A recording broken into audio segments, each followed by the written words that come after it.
Chers parents, chers frères, chers compatriotes ivoiriens,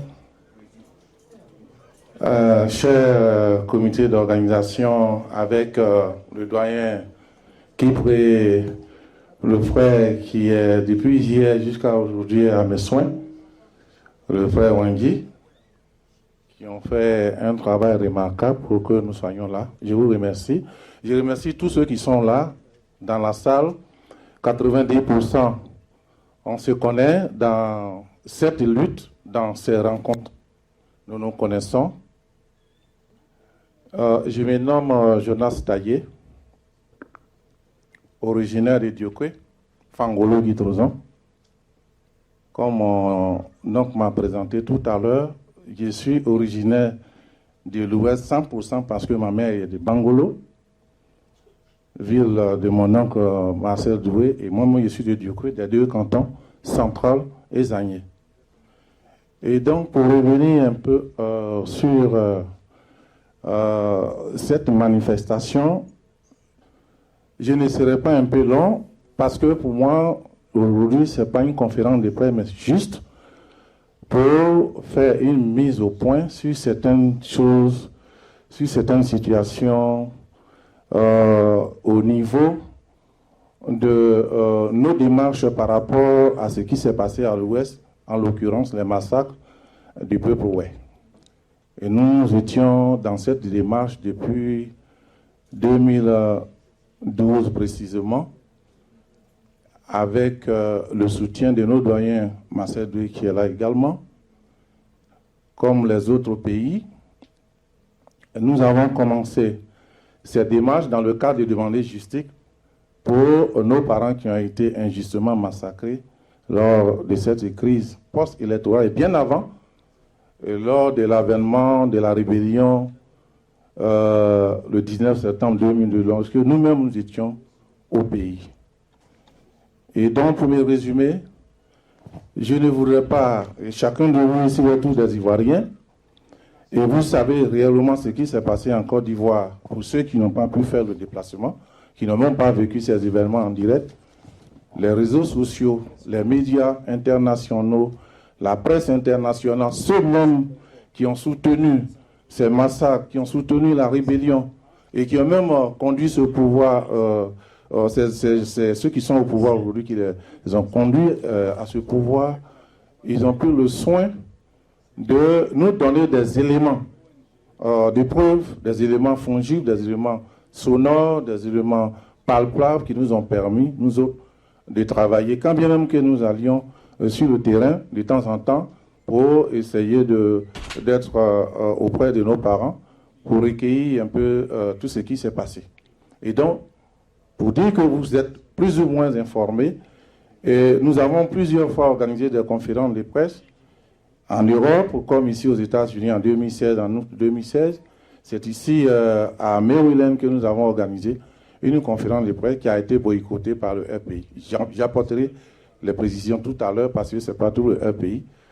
Je sais bien que le RPI a voulu bien prendre part à cette manifestation, mais il y a toujours des infiltrés, il y a toujours des gens au niveau du RPI qui tentent de mettre ce parti, qui est un parti leader de l'opposition aujourd'hui en mal. Et donc, nous sommes obligés de faire la lumière sur leur comportement afin que le RPI aussi se retrouve. Parce qu'aujourd'hui, tout citoyen ivoirien qui est conscient de ce qui arrive à la Côte d'Ivoire, quel que soit ton appartenance politique, quelle que soit ta situation politique ou civile, tu ne dois pas être complice, ton silence ne doit pas être complice de ce qui arrive à ton pays.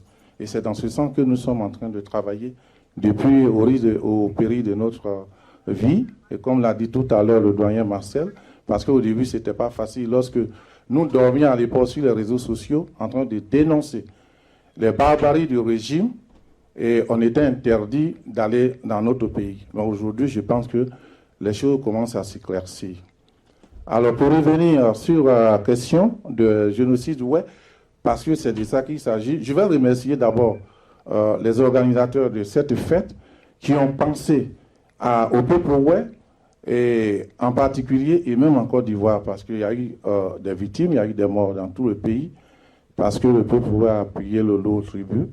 Et c'est pourquoi aujourd'hui, le FPI, qui est un parti dans lequel nous retrouvons la majorité de nos cadres à l'Ouest, et donc aujourd'hui, après cette crise, ou bien avant cette crise, après cette crise aussi, quand nous arrivons aujourd'hui chez nous, le WER parle, ceux qui sont les bourreaux des WER disent voilà c'est ce que vous faites et puis on vous tue. Votre affaire des babos, votre affaire des FPI, alors que tous les WER ne sont pas FPI.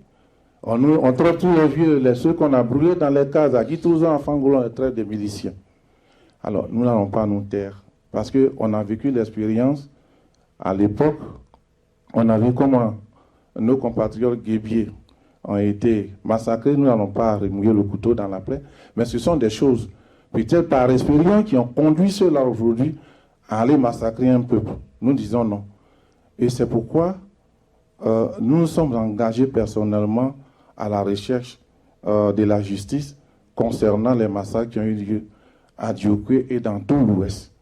Diokwe est la capitale des massacres, c'est pourquoi toujours, quand on dit Diokwe, parce que c'est là tout s'est passé, tout a été planifié. Diokwe avait résisté, ceux de Bangolo, des Fakoubli, même des Giglo, tout le peuple burkinabé, tout le monde venait à Diokwe qui était décrété comme étant zone tampon, et où tous ceux qui fuyaient les atrocités venaient s'abriter. Mais encore, c'est dans Diokwe qu'il y a eu tous ces massacres-là.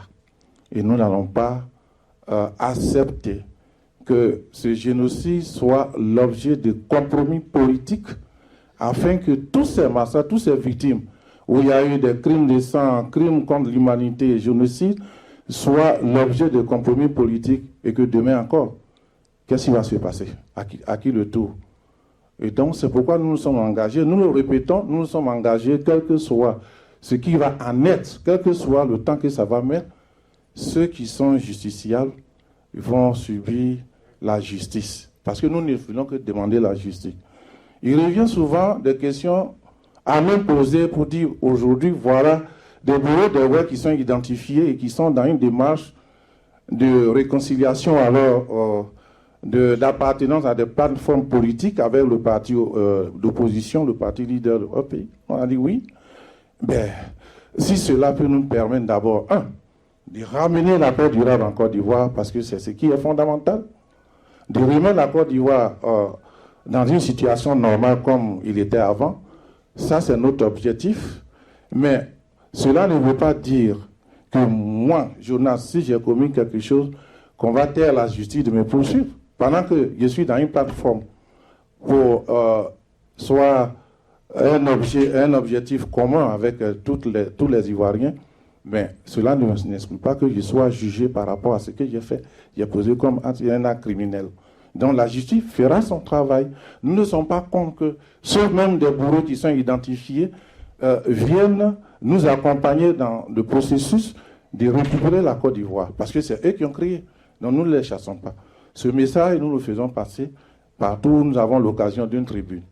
Donc c'est pour vous faire comprendre que nous sommes là et pour remercier surtout le FPI qui s'est racheté, bien sûr, parce que aujourd'hui, quand vous arrivez à l'Ouest, on dit oui, tous les militants du FPI, tous ceux qui sont morts, c'est à cause des Gbagbo, c'est à cause des FPI. C'est leur chantage qui nous faisait. En réalité, ce n'est pas tous les WER qui sont FPI. Il y a des vieillards qu'on a brûlés dans les cases qui ne savent même pas qu'est-ce qu'on appelle un parti politique.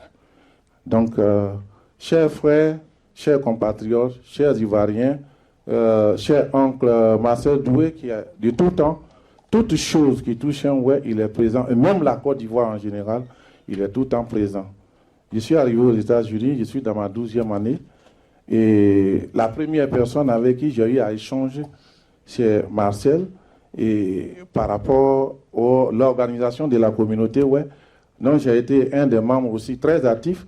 Et j'ai toujours reçu ses conseils. Et partout où je passe, je le rencontre toujours. Lui-même, il sait.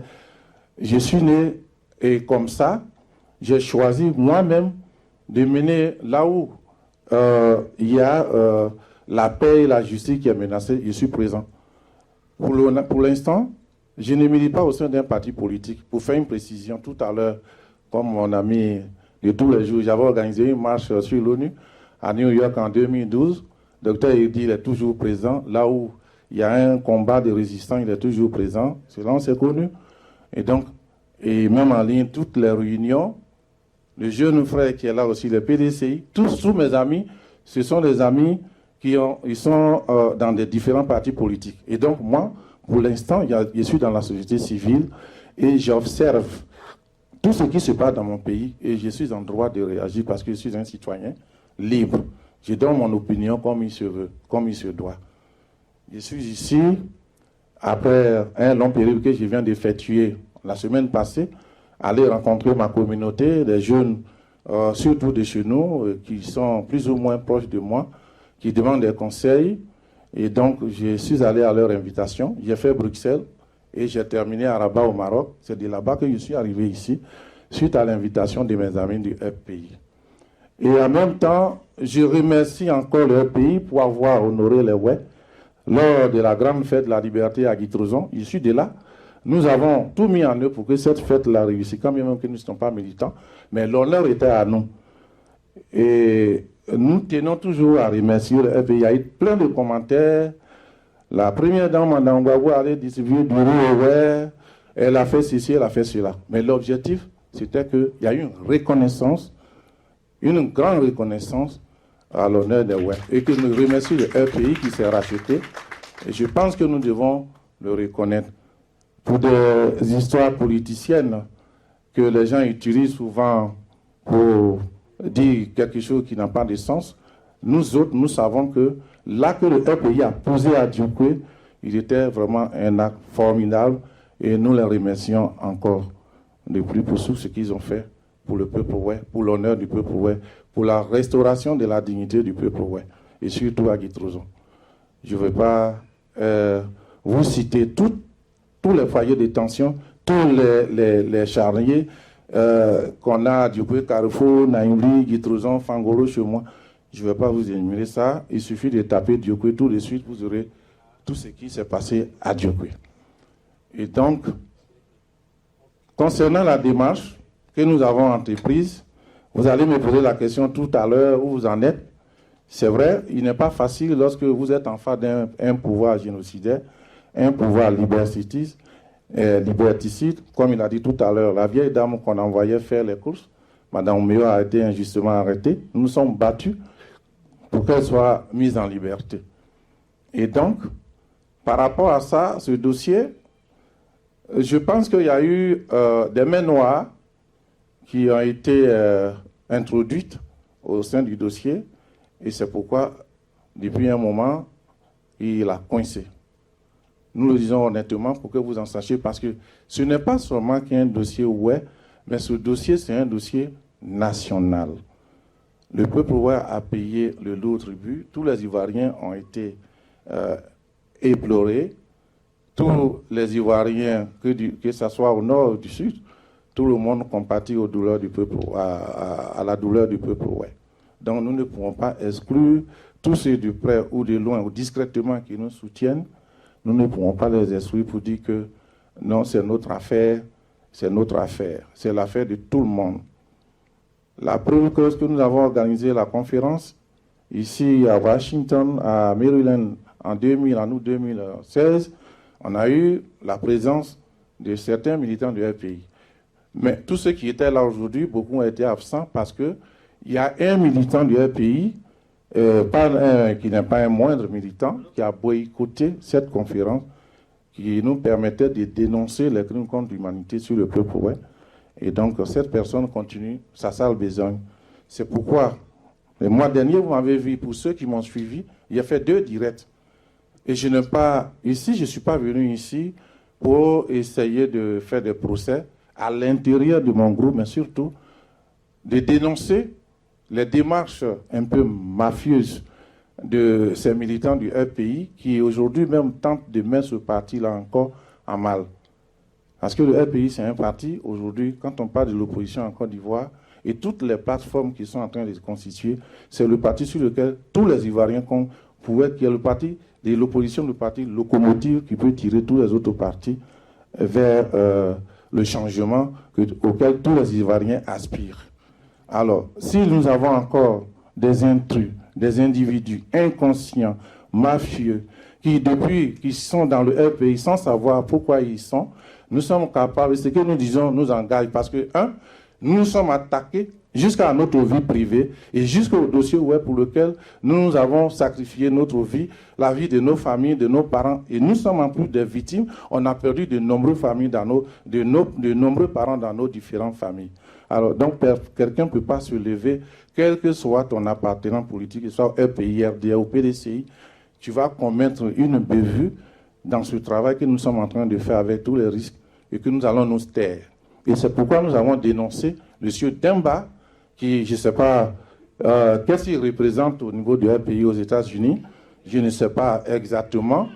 Et donc, voilà. Et donc c'est ce M. Demba qui a mis la main sur qui a fait que le dossier a commencé. S'il entend ce que j'ai dit aujourd'hui, j'ai déjà fait 2 directs, j'attends sa réaction. Jusqu'à présent, il n'a pas réagi. Tous ces mensonges qu'il a déversés, il n'a pas pu démentir un seul. Et je continuerai toujours par où je passerai. Si j'ai l'occasion d'une tribune, je vais les dénoncer parce qu'il n'est pas seul, il a un groupe. Et ce groupe, je l'ai identifié, j'ai toutes les informations sur ce groupe-là et je vais les dénoncer par où je passerai, je n'ai pas peur. Nous avons mal avec la situation de division au niveau du RPI en ce qui concerne par exemple le problème mafie qui dure depuis longtemps. Et lorsque le président Gbagbo était en prison, nous autres, en tant que sympathisants, nous étions en train de regarder comment est-ce que ce problème va être réglé. Et puis encore, au niveau de la résistance et au niveau de ce qu'on appelle Gore, il y a encore la division. Et c'est quelqu'un qui se dit Gore qui va créer cette division. Mais nous allons te poursuivre jusqu'à ta dernière retraite. Nous qui ne sommes pas au RPI, nous sommes mieux placés pour le faire. Pour ceux qui étaient à cette conférence que nous avons organisée ici avec difficulté, c'est Demba qui l'avait boycotté. Moi, personnellement, mes doyens m'avaient désigné en tant que président du comité d'organisation de cette conférence et que la sœur Kei Vao, qui était notre leader, qui était au devant de ce dossier, avait été contacté depuis Paris. Il a été contacté juste pour venir nous aider à organiser cette conférence. Cependant, des démarches qui ont eu lieu au départ, qui ont abouti au choix du conseil, c'est-à-dire des avocats que nous avons choisis, c'était par l'intermédiaire de Demba. Et c'est Demba qui a, à l'époque, qui a dit à Jo Mamadou, qui est le neveu de Gbagbo, de devoir mettre Abiba Touré pour piloter le dossier. Ouais. Et donc, ils nous ont choisi un avocat. Donc, c'est ce que nous avons accepté. Et comme vous savez, tout n'est pas facile dans toute communauté. Il y a certaines personnes qui sont réticentes quand il s'agit de s'impliquer dans les démarches, même pour les cotisations, beaucoup se cachaient. D'autres même cotisaient, mais ils nous demandaient de ne pas les dénoncer, de ne pas dire leur nom, pour question de sécurité, de représailles sur leur famille au pays. Et c'est ce que dans cette clandestinité que nous étions en train de travailler, et que Demba était en arrière-plan avec le conseil. Et du coup, lorsque nous étions en train d'organiser cette conférence en 2016, on a été appelé par notre soeur que oui, il y a Demba qui voudrait que cette conférence-là se déroule sous sa supervision. La première réunion qu'on a organisée, le doyen Marcel Doué m'a mis au banc des accusés et dit « Est-ce que tu connais Demba ?» J'ai dit « Non, mais je ne le connais pas personnellement, mais c'est le vice-président du RPI. Vous savez que toutes les actions que nous entreprenons, si nos parents du RPI, par qui aujourd'hui on dit c'est à cause du RPI que les voix ont été tués, s'ils viennent nous aider, il n'y a pas de problème. Où est le problème, doyen? Il a dit non, fais attention parce que l'implication du Demba dans cette conférence, je ne suis pas d'accord. On a fait le débat et j'ai dit, bon, comme c'est notre sœur qui est en Europe et Demba aux États-Unis avec nous ici, c'est elle qui nous a appelés, qui a demandé à ce que Demba s'implique dans l'organisation de cette conférence, nous allons l'accepter. Et c'est ce que mes doyens ont écouté et ils ont accepté. Mais malheureusement, je dis bien, Demba me donne la liste de tous les cas de RPI aux États-Unis ici, y compris le doyen Kokora, qui est devenu mon ami aujourd'hui. Je parle comme c'est mon vieux. On parle tous les jours. Des fois, il m'appelle, on bavarde, on rit. Et donc, chaque fois, il me donne la liste. Les filles nommées, les Mat de Boisbré, les Kwaku Secret. Il m'a donné presque toute la liste. Et il me dit, si tu appelles Kipré, il ne faut pas dire que c'est Damba qui a donné ton numéro 1. Si tu appelles Eric Eddy, il ne faut pas dire que c'est Damba qui t'a dit, mais Eric Eddy, ça c'est mon gars, on se connaît. Tu n'as pas besoin de dire, mais il y a un problème. Il dit non, s'il n'y a pas de problème, il faut pour que ces gens-là, je vais leur dire de faire en sorte d'aider le dossier de considérer de l'argent. Mais il ne faut pas dire que c'est moi, Demba, qui t'a donné le numéro. Donc j'ai trouvé ça un peu suspect et bizarre.